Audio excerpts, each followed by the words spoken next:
Goeiedag almal, ek is Manie van Bloemfontein. Het is vandag woensdag, die 29ste Julie 2026. Ons doen die nuus in kollig en ons hoofopskrif vir vandag sê, Suid-Afrikaanse weermaghoof besoek Rusland. Nog berigte, nuwe polisiehoof vir Wes-Kaap amper bekendgestel. TikTok verwyder meer as 1 miljoen video's in Suid-Afrika. Ashley Erasmus mik vir goud en gewigstoot op spele. Dode Frans vir dames begin Saterdag. Arena reeds ingeskryf vir Amerikaanse Ope. Luitenant-generaal Lawrence Mbata, hoof van die Suid-Afrikaanse leer, is tans op 'n amptelike besoek aan Moskou, waar hy met sy senior Russiese militêre amptenare vergader het. Tydens hierdie besoek het Suid-Afrika en Rusland ooreengekom om militêre samewerking tussen hulle landmagte verder uit te brei. Volgens beskikbare inligting fokus hierdie besoek op die versterking van bilaterale militêre bande, gesamentlike opleidings en opleidingsprogramme, ontwikkeling van militêre leierskap, uitruil van professionele militêre kundigheid, gesprekke oor projekte om die gevegsgereedheid van albei leers te verbeter en besoeke aan Russiese militêre akademies en verdedigingsmaatskappye. Hierdie besoek het internasionale aandag getrek omdat dit plaasvind terwyl Rusland steeds in die oorlog met Oekraïne betrokke is. Die Suid-Afrikaanse regering hou egter vol dat sy buitelandse beleid nie gebonde is nie en dat sy verhoudings met beide westerse lande en Rusland wil handhaaf. Generaal-majoor Zakhele Dyantyi staan volgens berigte voor in die ry om as die nuwe provinsiale polisiekommissaris van die Wes-Kaap aangestel te word. Hy dien tans as waarnemende provinsiale kommissaris en beskik oor jare se ondervinding binne die Suid-Afrikaanse polisiediens. Indien sy aanstelling bevestig word, sal hy verantwoordelik wees vir die bestuur van polisiewerk reg oor die Wes-Kaap. Dit sluit aan die bekamping van bendebedrywighede, ernstige geweldsmisdade, dwelmhandel en ander prioriteitsmisdade. Hy sal ook toesig hou oor die provinsie se polisielede, misdaadvoorkomingsadministratiewe en samewerking tussen die SAPD, gemeenskapspolisieeringsforums en ander wetstoepassingsagentskappe. Die Wes-Kaap bly een van Suid-Afrika se uitdagendste provinsies wat misdaad aanbetref, met gebiede wat gereeld deur bendes, skietvoorvalle en dwelmverwanne geweld getuister word. Die nuwe provinsiale kommissaris sal dus onder groot druk wees om misdaadvlakke te verlaag, polisieering te verbeter en die publiek se vertroue in die SAPD verder te versterk. Hoewel generaal-majoor Dyantyi as die gunsteling beskou word, wag die polisie steeds op 'n amptelike aankondiging voordat die aanstelling finaal bevestig kan word. Tot dan bly hy in sy huidige waarnemende rol. Voormalige president Jacob Zuma het die MK-party se presidensiële taakspan met onmiddellike ingang ontbind as deel van omvangryke herstrukturering van die party se leierskap. In die plek daarvan is 'n strategiese presidensiële span gestig wat voortaan as die party se hoogste besluitnemings en strategiese leierskapliggaam sal kan dien. Volgens die MK-party is die verandering daarop gemik om die party se leierskap te versterk, besluitneming te sentraliseer en groter eenheid en doeltreffendheid te verseker in aanloop tot die 2026 plaaslike regeringsverkiesing. Die nuwe strategiese presidensiële span neem al die bevoegdhede, verantwoordelikhede en funksies van die voormalige presidensiële taakspan oor. Daarbenewens sal die span ook toesig hou oor die party se administrasie, finansies en strategiese bestuur. Die verhoor teen die sakeman Vusimuzi Katmatlala en sy 5 meer beskuldigdes het in die Hooggeregshof van Johannesburg begin en sal voortgaan nadat die hof 'n aansoek om verdere uitstel van die hand gewys het. Die hof het beslis dat geen van die beskuldigdes benadeel sal word nie. Die saak volgens die vasgestelde skedule sal voortgaan nie. Matlala, sy vrou Tsakani Matlala en ander beskuldigdes staan tereg op 25 aanklagtes, waaronder 11 aanklagte van poging tot moord, sameswering om moord te pleeg, geldwasery, bedrog en die onwettige besit van vuurwapens en ammunisie. Die aanklagte hou verband met 3 afsonderlike skietvoorvalle tussen 2022 en 2024, insluitend in die beweerde sluipmoordpoging op die aktrise en mediapersoonlikheid Tebogo Tobejane. Die hof het bepaal dat die verhoor vanaf 20 Julie tot 7 Augustus sal duur, waarna daar 'n onderbreking van 3 weke sal wees. Die verrigting hervat op 31 Augustus en sal aan verwagting tot 18 September voortgaan. Intussen het die staat reeds begin om sy getuienis te roep en sy saak teen die beskuldigdes aan die hof voor te lê. Kumba Ayan Ore sê sy Sishen en Kolombela ystermyne in die Noord-Kaap is die afgelope swaar deur buitengewone reënval geraak. Volgens die maatskappy was dit van die swaarste reën in dekades wat mynboubedrywighede vertraag het en produksie beïnvloed het. By die Sishen myn is die hoogste reënval sedert 1963 aangeteken, terwyl Kolomela die hoogste reënval sedert 1918 beleef het. Die swaar reën het veroorsaak dat paaie in die myne modderig en moeilik begaanbaar geword het, wat die beweging van swaar mynvoertuie bemoeilik en produksie tydelik vertraag het. Veral die Kolomela myn is hard getref met 'n daling van ongeveer 16% in ysterertsproduksie gedurende die eerste helfte van hierdie jaar. Ondanks die uitdagings, sê Kumba die situasie is besig om te verbeter en die maatskappy handhaaf steeds sy produksieteikens vir die jaar 2026. Die kryptogeldplatform Luno het aangekondig dat hy so 20% van sy wêreldwye personeel gaan aflê as deel van 'n herstrukturering van hierdie onderneming. Die besluit volg op uitdagende marktoestande en die maatskappy se fokus om bedryfskoste te verminder en sy kernbedrywighede te versterk. Volgens Luno se bestuur is die afleggings nie as gevolg van veiligheidsprobleme of kliënte se fondse nie, maar deel van 'n strategie om die onderneming meer doeltreffend en volhoubaar te maak. Die maatskappy het gesê dat hy reeds verbind bly tot sy kliënte en sal voortgaan om sy dienste normaal te lewer. Luno is in Suid-Afrika gestig en bedryf vandag 'n wêreldwye platform waar gebruikers kryptogeldeenhede soos Bitcoin en Ethereum kan koop, verkoop en kan bewaar. Die aflegging sal werknemers in verskeie lande raak waar die maatskappye bedrywig is. TikTok het bekend gemaak dat hy 1,1 miljoen video's in Suid-Afrika van sy platform verwyder het, nadat hy bevind het dat die inhoud sy gemeenskapsriglyne oortree het. Die syfers is deel van die platform sy jongste gemeenskapsriglyne handhawingsverslag vir die 4de kwartaal van 2025. Volgens TikTok is 99,9% van hierdie video's proaktief deur sy outomatiese opsporingsstelsels geïdentifiseer voordat gebruikers dit aangemeld het. Daarbenewens is 98,4% van die video's binne 24 uur nadat dit geplaas is, ook verwyder. Die maatskappy het ook sy pogings verskerp om jong gebruikers te beskerm deur 520,000 rekeninge te verwyder wat vermoedelik aan kinders jonger as 13 jaar behoort, wat onder TikTok sy minimum ouderdomsvereistes val. Tydens die tydperk is 188,000 regstreekse live-uitsendings in Suid-Afrika ook onderbreek omdat hy die platform sy reëls oortree het. TikTok sê hy bly daartoe verbind om 'n veilige aanlyn omgewing te skep deur gevorderde kunsmatige intelligensie en ander modereringstegnologie te gebruik om skadelike inhoud vinnig op te spoor en so ook te verwyder.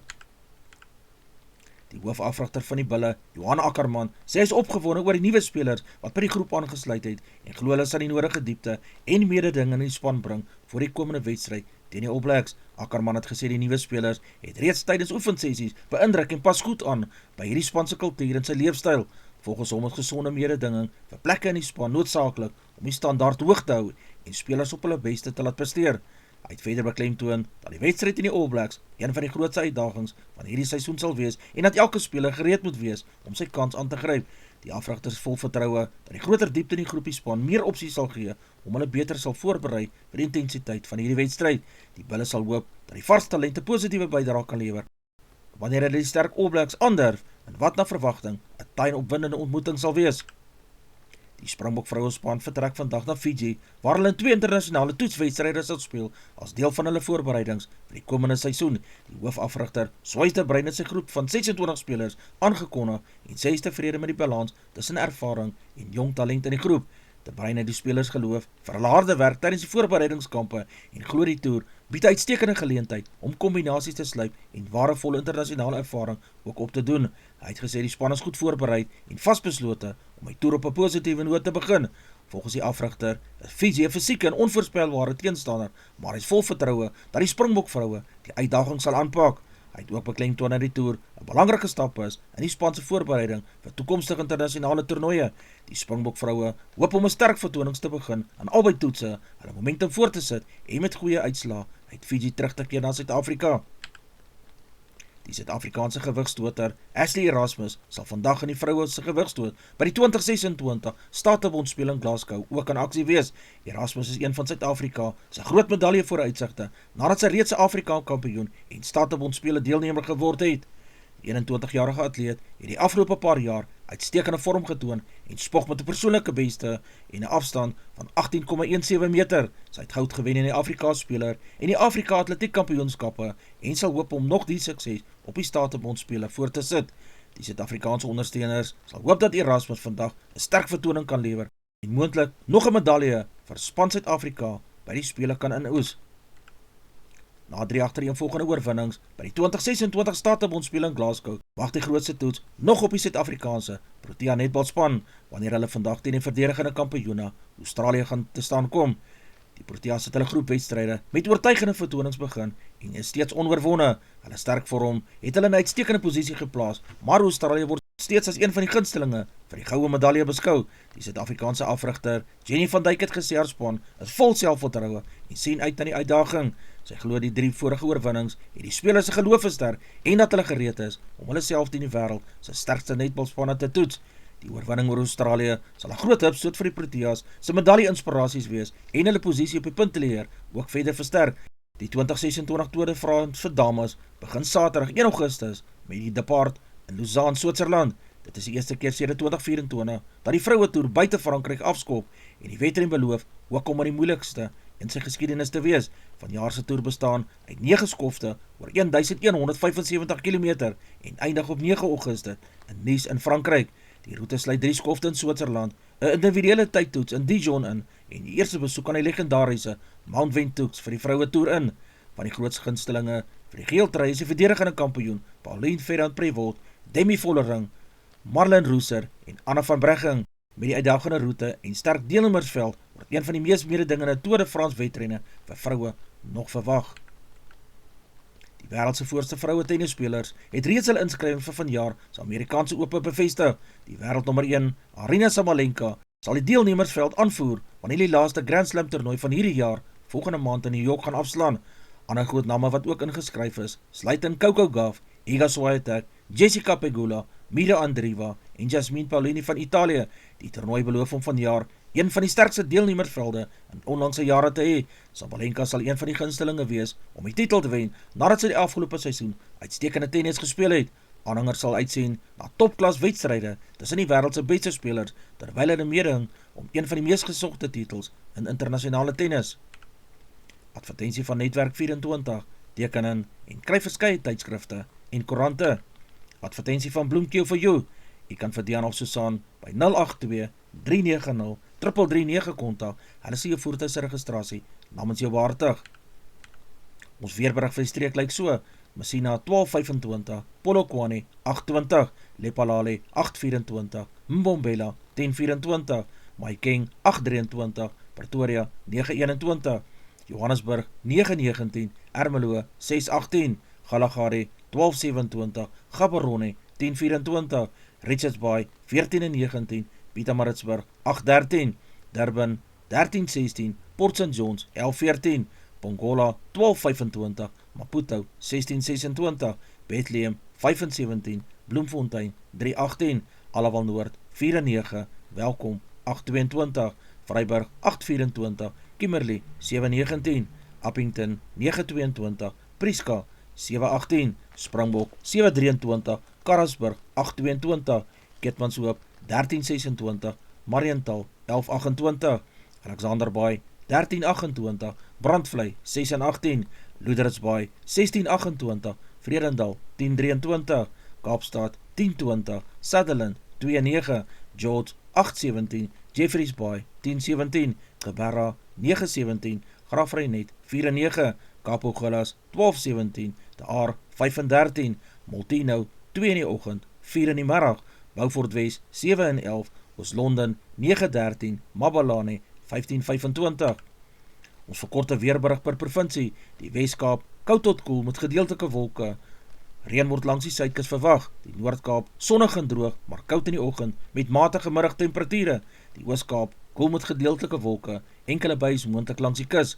Vrystaat koud in die oggend, daarna sonnig en koel tot matig warm. KwaZulu-Natal gedeeltelik bewolk en koel, ligte kusbuie is ook moontlik. Noordwes provinsie sonnig en droog met koel oggende en aangename middagtemperature. Gauteng provinsie sonnig en koel, min winde en aangename wintertoestande. Mpumalanga gedeeltelik bewolk met koel en matige temperature, enkele ligte buie is in die ooste moontlik. Limpopo provinsie sonnig en droog met koel in die oggend en warm middagtemperature. Die grootste deel van Suid-Afrika sal Woensdag winterweer ervaar met die beste kans op reën langs dele van die Wes- en Oos-Kaapse kusse. Koue oggende bly kenmerkend, maar middagtemperature sal in die meeste streke aangenaam wees. Ons markaanwysers van die dag lyk so: die rand verhandel teen R16.74 teenoor Amerikaanse dollar, 'n pond kos R22.26, die euro verhandel teen R19.06, 'n Australiese dollar kos R11.67, 'n yen kos 10 sent, die prys van platinum is $1,610, palladium se prys is $1,266, die prys van goud per fyn ons is $4,026, silwer se prys is $57.10, die prys van Brent olie per vat is $88.36. Gedagte vir die dag. Vandag is 'n nuwe geleentheid om 'n verskil te maak. Jy hoef nie alles op een dag reg te kry nie. Neem net die volgende stap met geloof, moed en vasberadenheid. Dis al vir vandag. Onthou om te like, deel met jou vriende en jou vriendinne en onthou te subscribe op my kanaal. 'n Aangename dag word vir almal toegewens.